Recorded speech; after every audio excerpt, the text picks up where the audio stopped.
Yeah, tangoita also kuirana fatango pindawa. Mawaya zangwe. Yeah, around 7.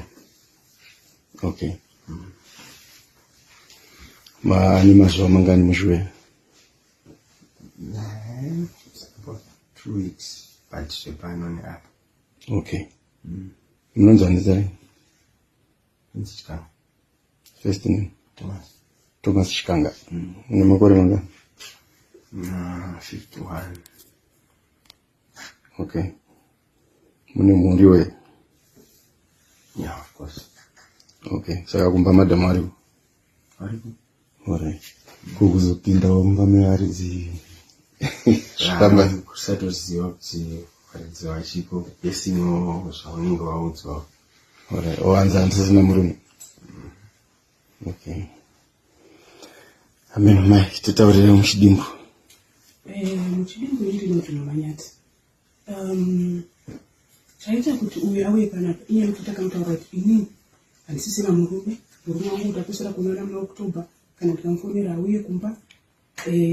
Saka nenewo ndakamboshinga kumumirira, ndikambofonerawo mama wake, ndikambofonerawo bankuru, ndikafonerawo munyaya, hapana chakaitika. Kusvika inini ndazoti it's been long. Muna machi muno ndopandasangana neava ndopatatanga kufambisa. Ndowanga wachibhadhara renti? Renti ndinozviitira. Ndingozviitira kubva muna Oktoba. Kubva muna September ndozvibhadharira renti. Okay. Ko kuzodana nemurume womunhu mamuchizviziva here kuti ari married? Mamuchizviziva? Okay.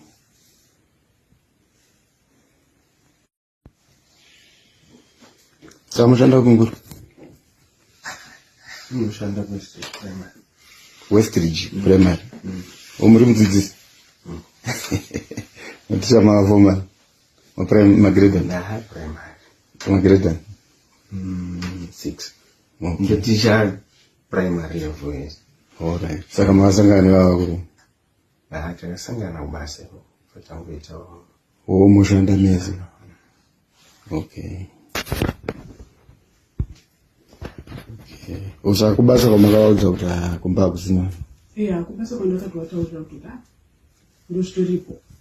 Ndototi kubasa kutoziva kuti? No, of course. You can't just disclose zvakadaro. I mean, munhu kana une relationship achiri kutokuudza tokowira about it. Until you are sure kuti. How old are you? 30? Okay.